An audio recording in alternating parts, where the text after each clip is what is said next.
শোনেন মকবুল ভাই, যদিও আপনার লেভেলের সাথে আমার লেভেল যায় না, তারপরেও এক প্রকার বাধ্য আপনার কাছে আসা। এই যে আমার সওয়াল, হ্যাঁ, আপনার মেয়ে এরম কি দেখাইছে, এরা নাকি এরা ভালোবাসা করছে, বিঘার ধরছে, বিয়ে হইব।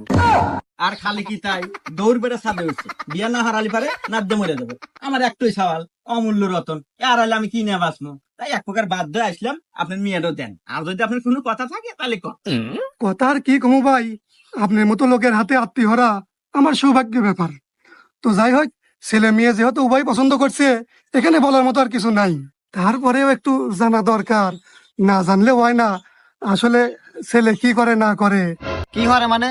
এ হসুর আব্বা, আপনি এটা কি করলেন? আমার বাপের সম্পর্কে আপনার কোনো ধারণা আছে? আমার বাপের যা আছে আপনার মেয়ে আর আমি হারা বছর বসতে খামু, তার এক কানিও ফুরাবো না। খালি কি তাই, ক্ষেতের ভিতরে 400 বিঘা সম্পত্তি আছে, যা অর্থ লাগানোর কারণ নাই। আবার বাপের একটা পাটের মেল আছে, যেখানে শত শত মানুষ কামলা খাটে, চাইলে আপনি ছাওয়া কামলা খাটে।